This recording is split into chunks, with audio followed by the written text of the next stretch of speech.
సభ్యులు ఉన్నారు. పోయిన వాళ్ళు ఎంత? ముగ్గురు పోయినారు. సాయిరెడ్డితో కలుపుకుంటూ నలుగురు. బేసిక్లీ పోయే ప్రతి ఒక్కరికి కూడా నేను ఒకటే మాటే చెప్తా, రాజకీయాలలో ఉన్నప్పుడు క్యారెక్టర్ క్రెడిబిలిటీ అనే పదానికి అర్థం తీసుకున్నాను. రాజకీయాలలో ఉన్నప్పుడు కాలర్ ఎగరేసుకొని చెప్పాలి, ఫలానోడు మా నాయకుడు అని. అది ముఖ్యమంత్రి అయినా సరే, ఎమ్మెల్యే ఎంపీ అలాంటి ఆయనైనా సరే, ఎమ్మెల్యే అయినా ఇలాంటి అయినా సరే, ఎవరి గురించి అయినా కానీ ఇట్లా గొప్పగా చెప్తాం. కానీ మనమంతటి మనమే ప్రలోభాలకు లొంగో, భయపడో, ఏదో కారణం చేత మనమంతటి మనమే మన వ్యక్తిత్వాన్ని, మన క్యారెక్టర్ని, మన క్రెడిబిలిటీని మనం పనంగా పెట్టి మనం కాంప్రమైజ్ అయ్యి అటువైపు మనం పోతే మన గౌరవం ఏంది, మన వాల్యూ ఏంది, మన క్యారెక్టర్ ఏంది, మన క్రెడిబిలిటీ ఏంది? ఇది ప్రతి ఒక్కరూ రాజకీయాల్లో ఉన్నప్పుడు ఆలోచన చేసుకోవాలి. ఈ కష్టం అనేది ఎల్లకాలం ఉండదు. డెమోక్రసీ అంటేనే 5 years. మ్యాక్సిమం నీకున్న కష్టకాలం 5 years. 5 years if you can just hold on, then your time will come. One should always have the patience, always have the character and credibility within ourselves to stand up. అది సాయిరెడ్డికైనా అంతే, పోయిన ముగ్గురు ఎంపీలకైనా అంతే. ఒకవేళ నువ్వు చెప్తా అన్నట్టు ఇంకా ఒకడో అరో ఇంకా పోయే కార్యక్రమం జరిగితే వాళ్ళకైనా ఇంతే. ఒకటి చెప్తా ఉన్నా, వైఎస్ఆర్సీపీ ఈరోజు ఉంది అని అంటే అది వీళ్ళందరి వల్ల లేదు. వైఎస్ఆర్సీపీ ఈరోజు ఉంది అని అంటే దేవుడి దయ, ప్రజల ఆశీస్సుల వల్ల వైఎస్ఆర్సీపీ ఈరోజు ఉంది. ఒక లీడర్గా మనం ప్రవర్తించే తీరు తలెత్తుకునే విధంగా ఉండేట్టుగా ఎప్పటికీ ఉంటే ప్రజలు ఎప్పుడూ ఆశీర్వదిస్తారు.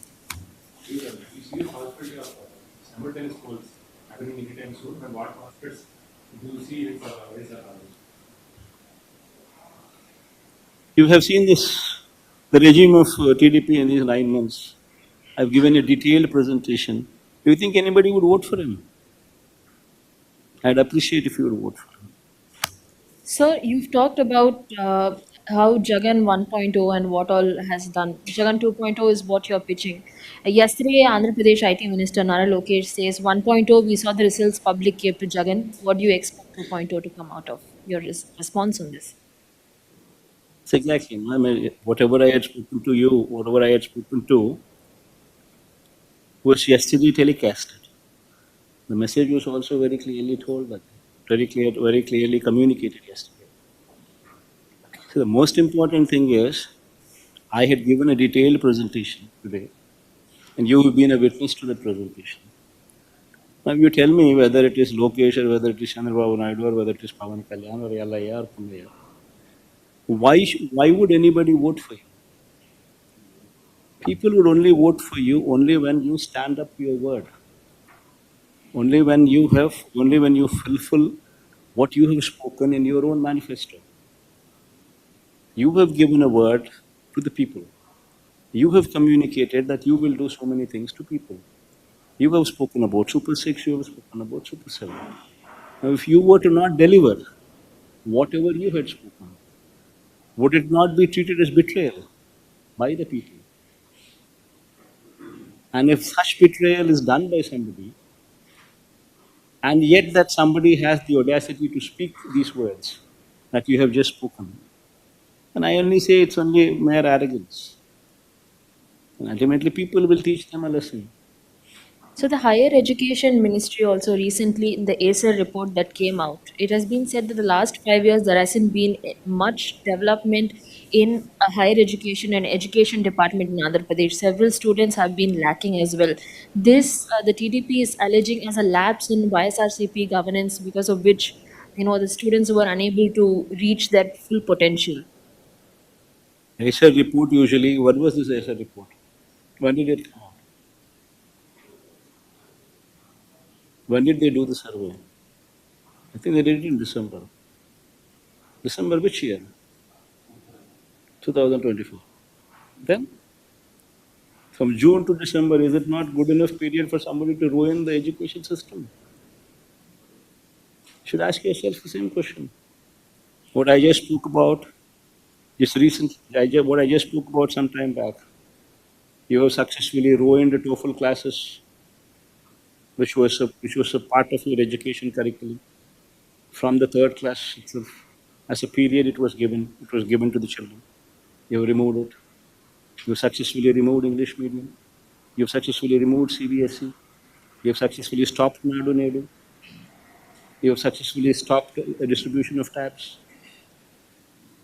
When you yourself, successfully since June till now, have successfully been doing all these things, and if somebody were to come to your classrooms in December, after successfully ruining everything what has been put forth on a platter, then obviously what would the outcome be? See, all these things are all manipulative figures. So BJP is making allegations that during your regime, central schemes funds were transferred to the welfare schemes which were on your name for your own promotion. What's your say on that? Yes, you cannot do that, Ashish. You can't do that. In fact, if you're part of governance, you would yourself know that nobody has the authority to divert any such central government funds from one scheme to another scheme. You can't do it. Within 21 days, if you were to not restore the balance, there is going to be a penal amount what the central government would charge. And not only that, further funds will be stopped. So that being the case, nobody can do whatever you're trying to say that somebody has done. It cannot happen that way. No diversion of funds can take place. In fact, this system came into existence during the last 5 years itself. Seeing what Chandrababu Naidu has done. One last question. JDU and TDP are key alliance partner of NDA, and hence Bihar has got quite a lot in the bucket during the union budget. Andhra did not. So what's your say on that? Do you think it's injustice? That's exactly what I spoke about. No? See, Chandrababu Naidu does not have the sincerity to prevail upon central government to get whatever the state is due. That is the problem with Chandrababu Naidu. Whereas Nitish Kumar has more of such sincerity within him, and he is ensuring that his state benefits. See, until unless you ask, nobody is going to give. This man never asks anything. This man doesn't even, this man, I mean, one will not even, one would be surprised. I mean, I seriously don't understand why he is in power. Neither is he bothered about the promises that he made during the election campaign, neither is he bothered about the manifesto that he's given, neither is he bothered about doing something to the poor, doing something good to the poor. He's not least bothered about anything. His only purpose in life to be in that chair